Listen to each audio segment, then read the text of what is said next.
ವಾರ್ತೆಯ ಮುಖ್ಯಾಂಶಗಳು. ಯಲ್ಲಾಪುರ ತಾಲೂಕಿನ ಅನಗೂಡ ಗ್ರಾಮದಲ್ಲಿ ಶ್ರೀಮತಿ ಲಕ್ಷ್ಮೀ ಸಿದ್ದಿರವರು ಹಸಿವಿನಿಂದ ಮೃತಪಟ್ಟ ಎಂಬ ಶೀರ್ಷಿಕೆಯಡಿ ಸುದ್ದಿ ಪ್ರಕಟಗೊಂಡಿದ್ದ ಕುರಿತು ಸ್ಪಷ್ಟೀಕರಣ. ಅಂತಾರಾಷ್ಟ್ರೀಯ ಶಾಸಕರ ಸಮ್ಮೇಳನದ ಸಂಯೋಜಕ ಡಾಕ್ಟರ್ ರಾಹುಲ್ ಕರಾಡ್ ಅವರಿಂದ ಪ್ರಮಾಣ ಪತ್ರ ಸ್ವೀಕರಿಸಿದ ಶಾಸಕ ಶ್ರೀನಿವಾಸ್ ಮಾನೆ.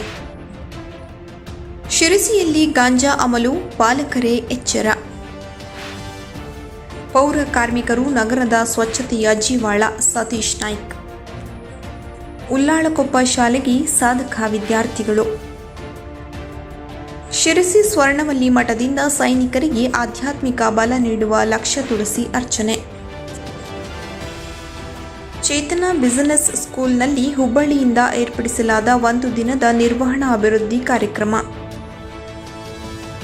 ವಿಶ್ವವಿಖ್ಯಾತ ಜೋಗ ಜಲಪಾತದ ಅಪಾಯಕರ ಸ್ಥಳದಲ್ಲಿ ವಿಡಿಯೋ ಮಾಡಿದ ಬೆಂಗಳೂರು ಮೂಲದ ವ್ಯಕ್ತಿ ಮೇಲೆ ಪ್ರಕರಣ ದಾಖಲು. ಉತ್ತರ ಕನ್ನಡ ಜಿಲ್ಲಾದ್ಯಂತ ವರಮಹಾಲಕ್ಷ್ಮಿ ಹಬ್ಬವನ್ನು ಸಂಭ್ರಮ ಸಡಗರದಿಂದ ಆಚರಿಸಿದ ಮಹಿಳಾ ಮಣಿಗಳು. ಯಲ್ಲಾಪುರ ತಾಲೂಕಿನ ಅನಗೂಡ ಗ್ರಾಮದಲ್ಲಿ ಶ್ರೀಮತಿ ಲಕ್ಷ್ಮೀ ಸಿದ್ದಿ ಎಂಬುವವರು ದಿನಾಂಕ ಆಗಸ್ಟ್ 2, 2025 ರಾತ್ರಿ ಮನೆಯಲ್ಲಿದ್ದ ಡೀಸೆಲ್ ಮೈಮೇಲೆ ಸುರಿದುಕೊಂಡು ಆತ್ಮಹತ್ಯೆಗೆ ಯತ್ನಿಸಿದ್ದು, ನಂತರ ಅವರನ್ನು ಹೆಚ್ಚಿನ ಚಿಕಿತ್ಸೆಗಾಗಿ ಹುಬ್ಬಳ್ಳಿಯ ಕಿಮ್ಸ್ ಆಸ್ಪತ್ರೆಗೆ ದಾಖಲಿಸಿ ಪುನಃ ಅಲ್ಲಿಂದ ಅವರ ವಾಸದ ಊರಿಗೆ ತರಲಾಗಿದ್ದು, ಸದ್ರಿ ಅವರು ದಿನಾಂಕ ಆಗಸ್ಟ್ 5, 2025 ಮೃತಪಟ್ಟಿರುವುದಾಗಿರುತ್ತದೆ.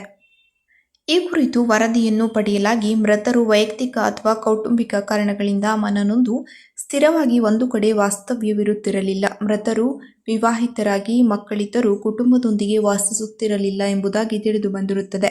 ಮೃತ ಶ್ರೀಮತಿ ಲಕ್ಷ್ಮೀ ಸಿದ್ದಿರವರು ಅವರ ಪಾಲಕರು ವಾಸಿಸುತ್ತಿರುವ ಮನೆಯ ತೀರಾ ಹತ್ತಿರದಲ್ಲಿಯೇ ಗುಡಿಸಲೊಂದರಲ್ಲಿ ವಾಸಕ್ಕೆ ಇರುತ್ತಿದ್ದರೆಂದು ಹಾಗೂ ಊಟವನ್ನು ತಂದೆ ತಾಯಿಯವರ ಮನೆಯಲ್ಲಿಯೇ ಮಾಡುತ್ತಿದ್ದರೆಂಬುದರ ಬಗ್ಗೆ ವರದಿಯಾಗಿದೆ. ಮೃತರ ತಂದೆ ತಾಯಿಯವರಿಗೆ ಅನ್ನಭಾಗ್ಯ ಯೋಜನೆಯಡಿ ಹಾಗೂ ಸಿದ್ದಿ ಸಮುದಾಯಕ್ಕೆ ನೀಡಲಾಗುವ ಆಹಾರ ಕಿಟ್ ದೊರೆಯುತ್ತಿರುವ ಬಗ್ಗೆ ಮಾಹಿತಿಯನ್ನು ಪಡೆಯಲಾಗಿದೆ. ಕಾರಣ, ಮೃತ ಶ್ರೀಮತಿ ಲಕ್ಷ್ಮೀ ಸಿದ್ದಿರವರು ತಮ್ಮ ಕೌಟುಂಬಿಕ ಹಾಗೂ ವೈಯಕ್ತಿಕ ಕಾರಣಗಳಿಂದಾಗಿ ಜೀವನದಲ್ಲಿ ಜಿಗುಪ್ಸೆಗೊಂಡು ಆತ್ಮಹತ್ಯೆಗೆ ಪ್ರಯತ್ನಿಸಿ ಚಿಕಿತ್ಸೆ ಫಲಕಾರಿಯಾಗದೆ ಮೃತಪಟ್ಟಿರುತ್ತಾರೆ ಎಂದು ಜಿಲ್ಲಾಧಿಕಾರಿ ಕೆ. ಲಕ್ಷ್ಮೀಪ್ರಿಯ ಸ್ಪಷ್ಟಪಡಿಸಿದ್ದಾರೆ. ಶಕ್ತಿ ಹೀರೋ ಶಿರಸಿಯಲ್ಲಿ ಶ್ರಾವಣ ಮಾಸಕ್ಕೆ ಭರ್ಜರಿ ಕೊಡುಗೆಗಳು. ಪ್ರೀಮಿಯಂ ವೆಹಿಕಲ್ಗಳ ಮೇಲೆ ಎಕ್ಸ್ಚೇಂಜ್ ಆರ್ ಲಾಯಲ್ಟಿ 5,000 ಆಫರ್. ಹಾಲು ಉತ್ಪಾದಕ ಸದಸ್ಯರುಗಳಿಗೆ ನಗದು ರಿಯಾಯಿತಿ 2,500. Flipkart offer up to 5,000. Swiggy ಮತ್ತು ಝೊಮ್ಯಾಟೊ ಡೆಲಿವರಿ ಬಾಯ್ಗಳಿಗೆ 2,500 ಆಫ್. ಪೊಲೀಸ್ ಸಿಬ್ಬಂದಿಗೆ 7,000ವರೆಗೆ ರಿಯಾಯಿತಿ. Exchange offer for scooters ₹3,000. ಇನ್ನು ಹಲವಾರು ಕೊಡುಗೆಗಳ ಮಹಾಪೂರ. ಇಂದೇ ಭೇಟಿ ನೀಡಿ ಮೇ ಶಕ್ತಿ ಮೋಟಾರ್ಸ್, ದೇವಿಕೆರೆ ರಸ್ತೆ, ಶಿರಸಿ. ಸ್ಥಳದಲ್ಲಿ ಸಾಲ ಸೌಲಭ್ಯ, ಆಕರ್ಷಕ ಬಡ್ಡಿದರ, ಸರಳ ಕಾಗದ ಪತ್ರಗಳು. ಹೆಚ್ಚಿನ ಮಾಹಿತಿಗಾಗಿ ಸಂಪರ್ಕಿಸಿ 8494903481 ಹಾಗೂ 8494903482. ಈ ಎಲ್ಲ ಆಫರ್ಗಳು ಆಗಸ್ಟ್ ತಿಂಗಳ ಕೊನೆಯವರೆಗೆ ಮಾತ್ರ.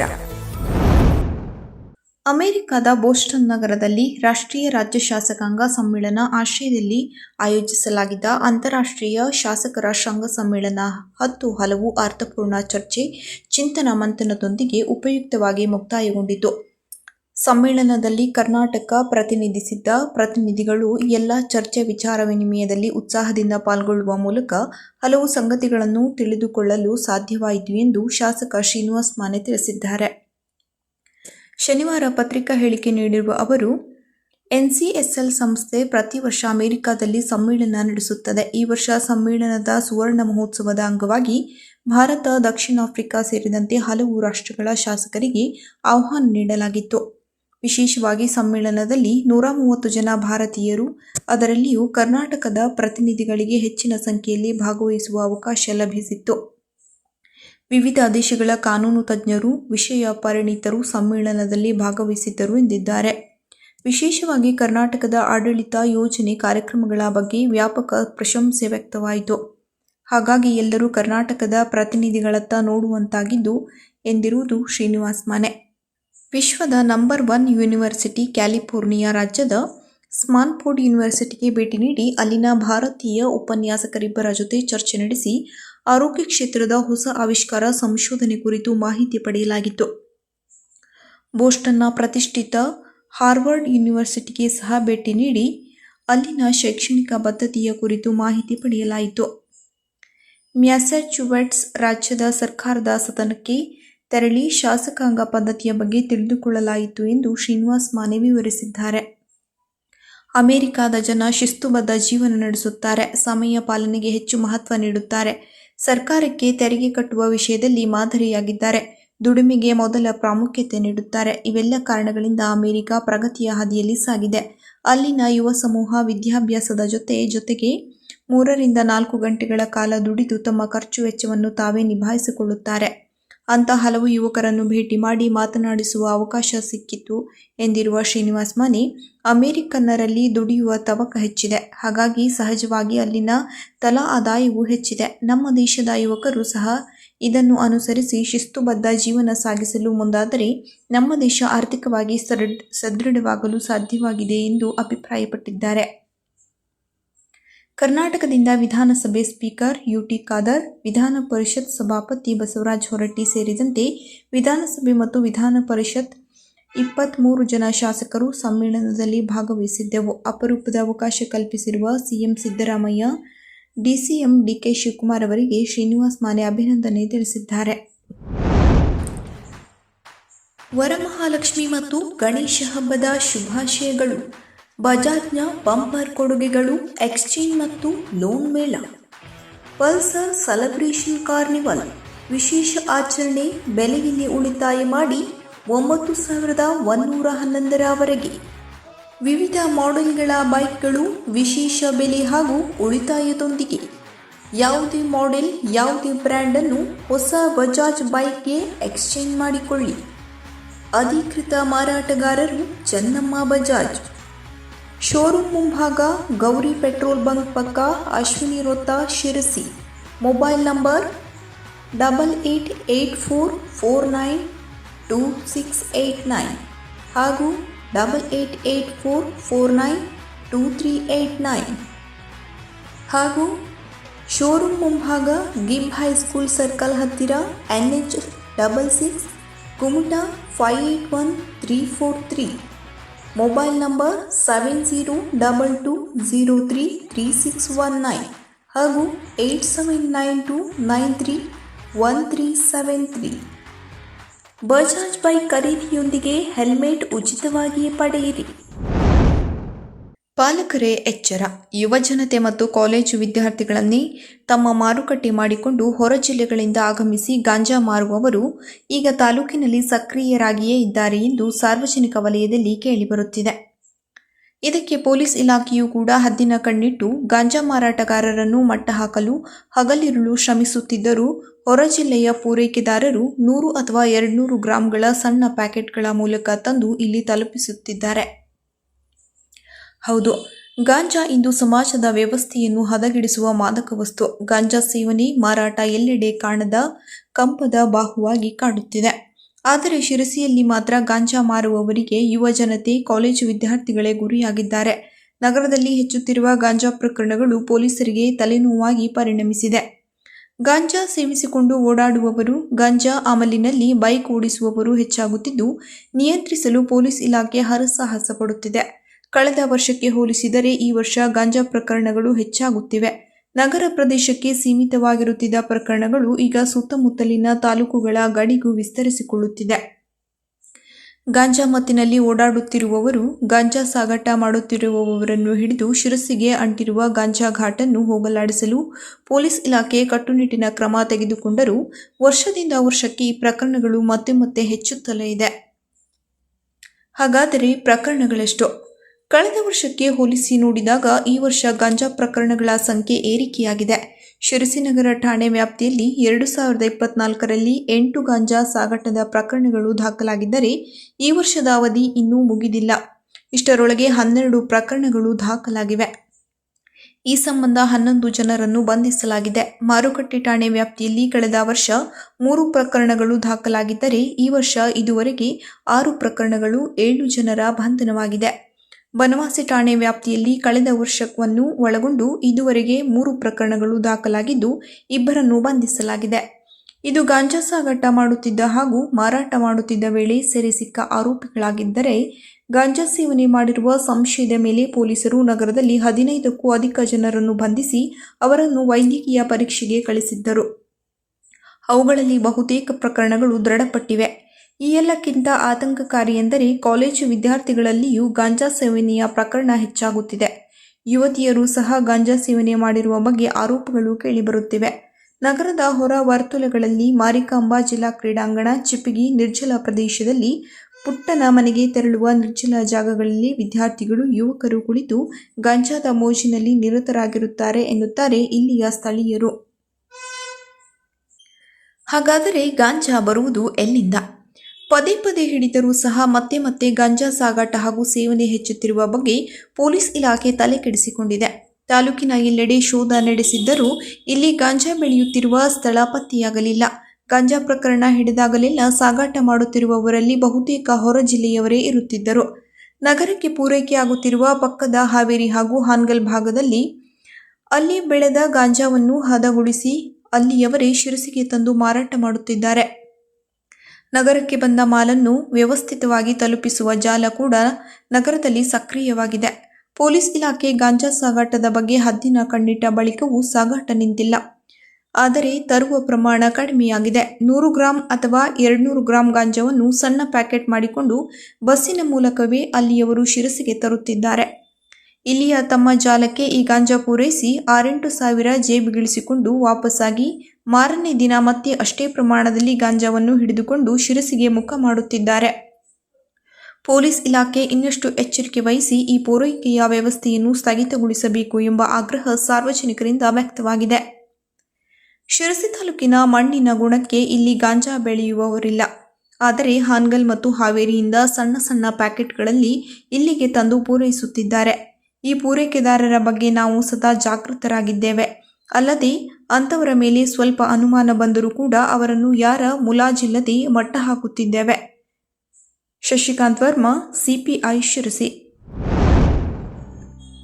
ಶ್ರೀ ರಾಘವೇಂದ್ರ ಮಠ ಶಿರಸಿ, ಶ್ರೀ ರಾಘವೇಂದ್ರ ಸೇವಾ ಸಮಿತಿ ಶಿರಸಿ 354ನೇ ಆರಾಧನಾ ಮಹೋತ್ಸವ 2025 ಆಗಸ್ಟ್ 10 ರವಿವಾರ, 11 ಸೋಮವಾರ ಮತ್ತು 12 ಮಂಗಳವಾರದಂದು ಶಿರಸಿಯ ಶ್ರೀ ರಾಘವೇಂದ್ರ ಮಠದಲ್ಲಿ ಶ್ರೀ ರಾಘವೇಂದ್ರ ಸ್ವಾಮಿಗಳ 354ನೇ ಆರಾಧನಾ ಮಹೋತ್ಸವ ನಡೆಯಲಿದೆ. ಧಾರ್ಮಿಕ ಕಾರ್ಯಕ್ರಮಗಳು: ಆಗಸ್ಟ್ 10 ರವಿವಾರ ಲಕ್ಷ್ಮೀ ನರಸಿಂಹ ಹವನ, ಆಗಸ್ಟ್ 11 ಸೋಮವಾರ ಪವಮಾನ ಹವನ, ಆಗಸ್ಟ್ 12 ಮಂಗಳವಾರ 21 ಕಾಯಿ ಗಣಹವನ. ಸಾಂಸ್ಕೃತಿಕ ಕಾರ್ಯಕ್ರಮಗಳು: 3 ದಿನಗಳ ಕಾಲ 26 ಭಜನಾ ಮಂಡಳಿಗಳಿಂದ ಭಜನೆ, ಶಿಶುವಿಹಾರದ ಮಕ್ಕಳಿಂದ ಕಾರ್ಯಕ್ರಮ, ಭರತನಾಟ್ಯ, ಪ್ರವಚನ. ಆರಾಧನೋತ್ಸವದ ಸಮಯದಲ್ಲಿ ನಡೆಯಲಿರುವ ಸೇವಾ ಕಾರ್ಯಕ್ರಮ: ಆರಾಧನಾ ಸೇವೆ, ಸರ್ವ ಸೇವೆ, ರಥೋತ್ಸವ, ಪಾದುಕಾ ಸೇವೆ, ಪಂಚಾಮೃತಾಭಿಷೇಕ, ಅಷ್ಟೋತ್ತರ ಸಹಿತ ತುಳಸಿ ಅರ್ಚನೆ, ಹಸ್ತೋದಕ. ದಿನಾಂಕ 11 ರವಿವಾರದಂದು ಸಾರ್ವಜನಿಕ ಅನ್ನ ಸಂತರ್ಪಣೆ. ಈ ಉತ್ಸವದಲ್ಲಿ ಭಕ್ತಾದಿಗಳು ಸಕ್ರಿಯವಾಗಿ ಪಾಲ್ಗೊಂಡು ಶ್ರೀರಾಯರ ಕೃಪೆಗೆ ಪಾತ್ರರಾಗಬೇಕೆಂದು ವಿನಂತಿ. ಅಧ್ಯಕ್ಷರು ಹಾಗೂ ಸದಸ್ಯರು ಶ್ರೀ ರಾಘವೇಂದ್ರ ಸೇವಾ ಸಮಿತಿ ಶಿರಸಿ. ದಿನ ಬೆಳಗಾದರೆ ನಗರದಲ್ಲಿ ಪೌರ ಕಾರ್ಮಿಕರು ಸ್ವಚ್ಛತೆಯ ಮೂಲಕ ನಗರವನ್ನು ಚಂದ ಕಾಣಿಸುತ್ತಾರೆ. ಅವರಿಗೆ ಸರ್ಕಾರದಿಂದ ಸಿಗಬೇಕಾದ ಸೌಲಭ್ಯವನ್ನು ಮುಟ್ಟಿಸುವಲ್ಲಿ ವ್ಯತ್ಯಾಸವಾದರೆ ಅದನ್ನು ಸಹಿಸಲು ಸಾಧ್ಯವಿಲ್ಲ ಎಂದು ಉತ್ತರ ಕನ್ನಡ ಜಿಲ್ಲಾ ಗ್ಯಾರಂಟಿ ಯೋಜನೆ ಅನುಷ್ಠಾನ ಪ್ರಾಧಿಕಾರದ ಅಧ್ಯಕ್ಷರಾದ ಶ್ರೀ ಸತೀಶ್ ಪಿ ನಾಯ್ಕ್ ಹೇಳಿದ್ದಾರೆ. ಶಿರಸಿಯ ಪೌರ ಕಾರ್ಮಿಕರ ವಿಶ್ರಾಂತಿ ಗೃಹ ಮತ್ತು ಹಾಜರಿ ಕೇಂದ್ರಕ್ಕೆ ಶನಿವಾರ ಬೆಳಿಗ್ಗೆ ಅನಿರೀಕ್ಷಿತ ಭೇಟಿ ನೀಡಿ ಅಲ್ಲಿಯ ಅವ್ಯವಸ್ಥೆ ಬಗ್ಗೆ ಅಸಮಾಧಾನ ವ್ಯಕ್ತಪಡಿಸಿದರು. ಅವರು ಇಂದು 5 ರಸ್ತೆ ಸಮೀಪವಿರುವ ಪೌರ ಕಾರ್ಮಿಕರ ಹಾಜರಿ ಕೇಂದ್ರಕ್ಕೆ ಹೋದಾಗ ಅಲ್ಲಿ ಪೌರ ಕಾರ್ಮಿಕರು ನಿಂತುಕೊಂಡು ತಿಂಡಿ ತಿನ್ನುತ್ತಿರುವುದನ್ನು ಗಮನಿಸಿ, ಅಲ್ಲದೆ ತಿಂಡಿಯನ್ನು ಪ್ಲಾಸ್ಟಿಕ್ ಕೊಟ್ಟಿಯಲ್ಲಿ ಕೊಡುತ್ತಿರುವುದನ್ನು ಗಮನಿಸಿ ಸ್ಥಳದಲ್ಲಿ ಹಾಜರಿದ್ದ ಆರೋಗ್ಯ ನಿರೀಕ್ಷಕರಿಗೆ ಸೂಚನೆ ನೀಡಿ ಇನ್ನು ಮುಂದೆ ಉತ್ತಮ ಗುಣಮಟ್ಟದ ಮತ್ತು ಕಾರ್ಮಿಕರು ಬಯಸುವ ತಿಂಡಿಯನ್ನು ಪ್ಲೇಟಿನಲ್ಲಿ ಕೊಡಬೇಕು, ಪ್ಲಾಸ್ಟಿಕ್ ಬಳಕೆ ಸರಿಯಲ್ಲ ಎಂದು ಸೂಚನೆ ನೀಡಿದರು. ಅಲ್ಲದೆ ಪೌರ ಕಾರ್ಮಿಕರಿಗೆ ಕುಳಿತುಕೊಂಡು ತಿನ್ನುವಂತೆ ವ್ಯವಸ್ಥೆ ಮಾಡಬೇಕು. ವಿಶ್ರಾಂತಿ ಗೃಹ ದೊಡ್ಡದಾಗಿ ಮಾಡಿ ಮಹಿಳೆಯರಿಗೆ ಮತ್ತು ಪುರುಷರಿಗೆ ಪ್ರತ್ಯೇಕ ಶೌಚಾಲಯ ವ್ಯವಸ್ಥೆ ಮಾಡಿಕೊಡಬೇಕು. ಪೌರ ಕಾರ್ಮಿಕರಿಗೆ ಪ್ರತಿ ತಿಂಗಳು ಆರೋಗ್ಯ ತಪಾಸಣೆ ಆಗಬೇಕು ಮತ್ತು ಪೌರ ಕಾರ್ಮಿಕರಿಗೆ ನಿರ್ಮಿಸುತ್ತಿರುವ ವಸತಿ ಗೃಹವನ್ನು ಅತಿ ಶೀಘ್ರದಲ್ಲಿ ಪೂರ್ಣಗೊಳಿಸಬೇಕು ಎಂದರು. ಹಾಗೆಯೇ ಪರಿಶಿಷ್ಟ ನಿಧಿಯಲ್ಲಿ ಪೌರ ಕಾರ್ಮಿಕರಿಗೆ ಅಗತ್ಯ ಸೌಲಭ್ಯ ಒದಗಿಸಬೇಕು ಎಂದು ಹೇಳಿದರು. ಈ ಕುರಿತು ಶಾಸಕರಾದ ಭೀಮಣ್ಣ ನಾಯ್ಕ ಅವರೊಂದಿಗೆ ಚರ್ಚಿಸಿ ಉಸ್ತುವಾರಿ ಸಚಿವರು ಮತ್ತು ಜಿಲ್ಲಾಧಿಕಾರಿಗಳ ಗಮನಕ್ಕೆ ತಂದು ಅಗತ್ಯ ವ್ಯವಸ್ಥೆ ಒದಗಿಸುವ ದಿಶೆಯಲ್ಲಿ ಪ್ರಯತ್ನ ಮಾಡುವುದಾಗಿ ತಿಳಿಸಿದರು. ಈ ಸಂದರ್ಭದಲ್ಲಿ ಶ್ರೀಮತಿ ಸವಿತಾ ಮಂಡೂರ್, ಶ್ರೀ ಸುಭಾಷ್ ಮಂಡೂರ್ ಮತ್ತು ಚರಣ್ ಭಟ್ಕಳ್ ಹಾಜರಿದ್ದರು. ವಲಯ ಮಟ್ಟದ ಕ್ರೀಡಾಕೂಟದಲ್ಲಿ ಉಲ್ಲಾಳಕೊಪ್ಪ ಸರ್ಕಾರಿ ಹಿರಿಯ ಪ್ರಾಥಮಿಕ ಶಾಲೆಯ ವಿದ್ಯಾರ್ಥಿಗಳು ಸಾಧನೆಯ ಮೆಟ್ಟಿಲೇರಿದ್ದಾರೆ. ಗುರುವಾರ ನಡೆದ ಬಿಸಲಕೊಪ್ಪ ವಲಯ ಮಟ್ಟದ ಕ್ರೀಡಾಕೂಟದಲ್ಲಿ ಉಲ್ಲಾಳಕೊಪ್ಪ ಶಾಲೆಯ ವಿದ್ಯಾರ್ಥಿನಿ ಪ್ರಣತಿಗೌಡ 100 ಮೀಟರ್, 200 ಮೀಟರ್ ಹಾಗೂ 400 ಮೀಟರ್ ಓಟದಲ್ಲಿ ಪ್ರಥಮ ಸ್ಥಾನ ಗಳಿಸಿ ವೀರಾಗ್ರಹಿ ಪ್ರಶಸ್ತಿಯನ್ನು ತನ್ನ ಮುಡಿಗೇರಿಸಿಕೊಂಡರೆ, ಅದೇ ಶಾಲೆಯ ವಿದ್ಯಾರ್ಥಿಗಳಾದ ವಿದ್ಯಾಗೌಡ ಹರ್ಡಲ್ಸ್ನಲ್ಲಿ ಪ್ರಥಮ ಸ್ಥಾನ, 200 ಮೀಟರ್ ಓಟದಲ್ಲಿ ದ್ವಿತೀಯ ಸ್ಥಾನ ಪಡೆದಿದ್ದಾಳೆ. ಸಾಕ್ಷಿತ್ ಗೌಡ 600 ಮೀಟರ್ ಓಟದಲ್ಲಿ ಪ್ರಥಮ ಸ್ಥಾನ ಗಳಿಸಿದರೆ, ಸಂದೀಪ್ ಗೌಡ ಹರ್ಡಲ್ಸ್ನಲ್ಲಿ ತೃತೀಯ ಸ್ಥಾನ, ಸೃಜನ್ ನಾಯ್ಕ್ ಯೋಗದಲ್ಲಿ ಚತುರ್ಥ ಹಾಗೂ ಹರ್ಷಿತ್ ನಾಯ್ಕ್ ಪಂಚಮ ಸ್ಥಾನ ಪಡೆದಿದ್ದಾರೆ. ಬಾಲಕಿಯರ ರಿಲೇ ಪ್ರಥಮ ಸ್ಥಾನ ಪಡೆಯುವ ಮೂಲಕ ಶಾಲೆಗೆ ಕ್ರೀಡಾ ಕೀರ್ತಿಯನ್ನು ತಂದು ಕನ್ನಡ ಶಾಲೆಯಲ್ಲಿ ಓದುತ್ತಿರುವ ಗ್ರಾಮೀಣ ಭಾಗದ ವಿದ್ಯಾರ್ಥಿಗಳ ಈ ಸಾಧನೆಗೆ ಶಾಲಾ ಆಡಳಿತ ಮಂಡಳಿ ಮತ್ತು ಪಾಲಕರು ಹಾಗೂ ಗ್ರಾಮಸ್ಥರು ವಿದ್ಯಾರ್ಥಿಗಳಿಗೆ ಅಭಿನಂದನೆ ಸಲ್ಲಿಸಿದ್ದಾರೆ. ಹಸಿರು ಸ್ವಾಮೀಜಿ ಎಂದೇ ಹೆಸರಾದ ಸೋಂದ ಶ್ರೀ ಸ್ವರ್ಣವಲ್ಲಿ ಮಹಾಸಂಸ್ಥಾನದ ಶ್ರೀ ಗಂಗಾಧರೇಂದ್ರ ಸರಸ್ವತಿ ಶ್ರೀಗಳಿಂದ ಗಡಿಯಲ್ಲಿನ ಸೈನಿಕರಿಗೆ ಆಧ್ಯಾತ್ಮಿಕ ಬಲ ನೀಡುವ ಅಪರೂಪದ ಲಕ್ಷ ತುಳಸಿ ಅರ್ಚನೆ ಕಳೆದ 26 ವರ್ಷಗಳಿಂದ ನಿರಂತರವಾಗಿ ನಡೆಯುತ್ತಿದೆ.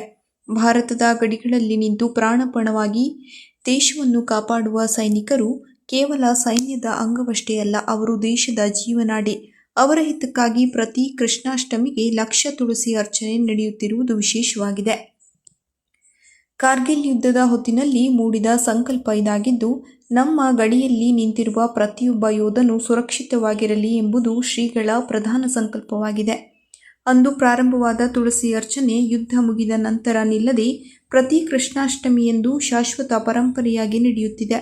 ಇಂದಿನ ಭಾರತದಲ್ಲಿ ನಿಗದಿತ ದಿನ, ನಿಗದಿತ ಸ್ಥಳ, ಒಂದೇ ಉದ್ದೇಶ, ಇಷ್ಟು ದೀರ್ಘಕಾಲ ನಿರಂತರವಾಗಿ ನಡೆಯುತ್ತಿರುವ ಸೈನಿಕ ರಕ್ಷಣಾ ಅರ್ಚನೆ ಇನ್ನೆಲ್ಲಿಯೂ ಇಲ್ಲ. ಇದು ಭಾರತದ ಏಕೈಕ ದಾಖಲೆ ಎನ್ನುತ್ತಾರೆ ಶಿರಸಿಯ ಆಯುರ್ವೇದ ವೈದ್ಯ ಡಾಕ್ಟರ್ ರವಿಕಿರಣ್ ಪಟವರ್ಧನ್. ಪ್ರೊಫೆಸರ್ ಮಾನಿಕ್ ರವರು ಸಾಮರ್ಥ್ಯವರ್ಧನೆ ಮತ್ತು ವ್ಯವಹಾರ ವಿಸ್ತರಣೆಯ ತಂತ್ರಜ್ಞಾನ ವಿಷಯದ ಮೇಲೆ ಒಂದು ದಿನದ ನಿರ್ವಹಣಾ ಅಭಿವೃದ್ಧಿ ಕಾರ್ಯಕ್ರಮವನ್ನು ಹುಬ್ಬಳ್ಳಿಯ ಉಣಕಲ್ಲಿನಲ್ಲಿರುವ ಪ್ರೆಸಿಡೆಂಟ್ ಹೋಟೆಲ್ನಲ್ಲಿ ನಡೆಸಿದರು. ಈ ಕಾರ್ಯಕ್ರಮವನ್ನು ನಿರ್ದೇಶಕ ಡಾಕ್ಟರ್ ವಿ.ಎಂ. ಕೊರ್ವಿ ಅವರು ಉದ್ಘಾಟಿಸಿ ಸಹಕಾರದ ಮೂಲಕ ನಿರಂತರ ಅಧ್ಯಯನದ ಮಹತ್ವವನ್ನು ಒತ್ತಿ ಹೇಳಿದರು. ಎಂಎಸ್ಎಂಇಗಳು ಆರ್ಥಿಕತೆಯ ಬೆನ್ನೆಲುಬಾಗಿದ್ದು, ಅವುಗಳ ಬೆಳವಣಿಗೆಗೆ ಅಗತ್ಯವಾಗಿದೆ. ಈ ಬೆಳವಣಿಗೆಗೆ ಸಹಾಯ ಮಾಡುವ ಉದ್ದೇಶದಿಂದ ಚೇತನ ಬಿಸಿನೆಸ್ ಶಾಲೆ ಈ ರೀತಿಯ ನಿರ್ವಹಣಾ ಅಭಿವೃದ್ಧಿ ಕಾರ್ಯಕ್ರಮಗಳನ್ನು ಆಯೋಜಿಸುತ್ತಿದೆ ಎಂದು ಅವರು ಹೇಳಿದರು. ಪ್ರೊಫೆಸರ್ ರಾಮಕಾಂತ್ ಕುಲಕರ್ಣಿ ಅವರು ಸ್ವಾಗತ ಕೋರಿದರು ಮತ್ತು ಸಂಸ್ಥೆಯ ಶಿಕ್ಷಕರ ಅಭಿವೃದ್ಧಿ ಕಾರ್ಯಕ್ರಮ, ನಿರ್ವಹಣಾ ಅಭಿವೃದ್ಧಿ ಕಾರ್ಯಕ್ರಮ ಹಾಗೂ ವಿದ್ಯಾರ್ಥಿ ಅಭಿವೃದ್ಧಿ ಕಾರ್ಯಕ್ರಮಗಳಲ್ಲಿ ನೀಡುತ್ತಿರುವ ಕೊಡುಗೆಯ ಬಗ್ಗೆ ಮಾತನಾಡಿದರು. ಒಂದು ದಿನದ ಕಾರ್ಯಕ್ರಮದಲ್ಲಿ ಸಂಪನ್ಮೂಲ ವ್ಯಕ್ತಿ ಪ್ರೊಫೆಸರ್ ಮಾನಿಕ್ ರವರು ಎಂಎಸ್ಎಂಇಗಳ ಬೆಳವಣಿಗೆ ಮತ್ತು ವ್ಯವಹಾರ ವಿಸ್ತರಣೆಯ ವಿವಿಧ ತಂತ್ರಗಳ ಬಗ್ಗೆ ವಿವರವಾಗಿ ಚರ್ಚಿಸಿದರು. ಈ ಕಾರ್ಯಕ್ರಮದಲ್ಲಿ ಉತ್ತರ ಕರ್ನಾಟಕದ ವಿವಿಧ ನಗರಗಳ ಸುಮಾರು 20ಕ್ಕೂ ಹೆಚ್ಚು ಕಂಪನಿಗಳಿಂದ 50ಕ್ಕೂ ಹೆಚ್ಚು ಪ್ರತಿನಿಧಿಗಳು ಪಾಲ್ಗೊಂಡಿದ್ದರು. ವಿಶ್ವವಿಖ್ಯಾತ ಜೋಗ ಜಲಪಾತದ ಅಪಾಯಕರ ಸ್ಥಳದಲ್ಲಿ ಕಲ್ಲು ಬಂಡೆಗಳ ಮೇಲೆ ವಿಡಿಯೋ ಮಾಡುತ್ತಿದ್ದ ವ್ಯಕ್ತಿ ಮೇಲೆ ಸಿದ್ದಾಪುರ ಪೊಲೀಸರು ಪ್ರಕರಣ ದಾಖಲಿಸಿದ್ದಾರೆ. ಬೆಂಗಳೂರು ಮೂಲದ ಜಾಲಹಳ್ಳಿ, ಬಾಹುಬಲಿ ನಗರದ ಗೌತಮ ಹಾಗೂ ಸೊರಬ ಮೂಲದ ಸಿದ್ದರಾಜು ಎನ್ನುವವರ ವಿರುದ್ಧ ಪೊಲೀಸರು ದಾಖಲಿಸಿದ್ದಾರೆ. ಸಿದ್ದಾಪುರ ವ್ಯಾಪ್ತಿಗೆ ಬರುವ ಜೋಗ ಜಲಪಾತದ ನೀರು ಧುಮ್ಮಿಕ್ಕಿ ಹರಿಯುವ ರಾಜ ಫಾಲ್ಸ್ನಲ್ಲಿ ಅಪಾಯಕರ ಕಲ್ಲಿನ ಬಂಡೆಯ ಮೇಲೆ ನಿಂತು ವಿಡಿಯೋ ಮಾಡಿ ಯೂಟ್ಯೂಬ್ಗೆ ಅಪ್ಲೋಡ್ ಮಾಡುತ್ತಿರುವ ಹಿನ್ನೆಲೆಯಲ್ಲಿ ಇದು ಅಪಾಯಕರ ಸ್ಥಳ, ಪ್ರವಾಸಿಗರು ಈ ಸ್ಥಳಕ್ಕೆ ಬರಬಾರದು ಎನ್ನುವ ನಾಮಫಲಕ ಇದ್ದರೂ ಆ ಸ್ಥಳಕ್ಕೆ ಹೋಗಿ ಸುರಕ್ಷತಾ ನಿಯಮ ಉಲ್ಲಂಘನೆ ಮಾಡಿರುವುದರಿಂದ ಪ್ರಕರಣ ದಾಖಲಾಗಿದೆ. ಜಿಲ್ಲೆಯಾದ್ಯಂತ ಶ್ರಾವಣ ಮಾಸದಲ್ಲಿ ಬರುವ ಈ ವರಮಹಾಲಕ್ಷ್ಮಿ ಹಬ್ಬವನ್ನು ಸಂಭ್ರಮ ಸಡಗರದಿಂದ ಹಿಂದೂ ಧರ್ಮೀಯರು ತಮ್ಮ ತಮ್ಮ ಮನೆಗಳಲ್ಲಿ ಮತ್ತು ದೇವಸ್ಥಾನಗಳಲ್ಲಿ ಶುಕ್ರವಾರ ಮುಂಜಾನೆಯಿಂದಲೇ ವರಮಹಾಲಕ್ಷ್ಮಿ ಹಬ್ಬವನ್ನು ಆಚರಿಸಿದ ಮಹಿಳಾ ಮಣಿಗಳು. ವರಮಹಾಲಕ್ಷ್ಮಿ ಹಬ್ಬಗಳೆಂದರೆ ಮಹಿಳೆಯರು ಮಕ್ಕಳಿಗೆ ವಿಶೇಷವಾಗಿರುತ್ತದೆ. ಬೆಳಿಗ್ಗೆಯೇ ಎದ್ದು ಮನೆಯ ಮುಂದೆ ಸ್ವಚ್ಛಗೊಳಿಸಿ ರಂಗೋಲಿ ಹಾಕಿ ಬಾಗಿಲುಗಳಿಗೆ ಹಸಿರು ತೋರಣಗಳಿಂದ ಸಿಂಗರಿಸಿ ದೇವರ ಪೂಜಾ ಕೊಠಡಿಗಳನ್ನು ಹೂವು ಹಣ್ಣುಗಳಿಂದ ಅಲಂಕರಿಸಿದ್ದರು. ಹಬ್ಬದ ಅಡುಗೆ ಮಾಡಿ ದೇವರಿಗೆ ನೈವೇದ್ಯ ಮಾಡಿ ನಂತರ ಕುಟುಂಬ ಸಮೇತ ದೇವಸ್ಥಾನಗಳಿಗೆ ತೆರಳಿ ವಿಶೇಷವಾಗಿ ದೇವಿಗೆ ಮಂದಿರಗಳಲ್ಲಿ ವರಮಹಾಲಕ್ಷ್ಮಿ ಹಬ್ಬದ ಪ್ರಯುಕ್ತ ವಿಶೇಷ ಪೂಜೆ, ಲಲಿತಾ ಸಹಸ್ರನಾಮ, ಭಜನೆ, ಕುಂಕುಮಾರ್ಚನೆಗಳ ಮೂಲಕ ಪೂಜೆಯನ್ನು ನೆರವೇರಿಸಿದರು.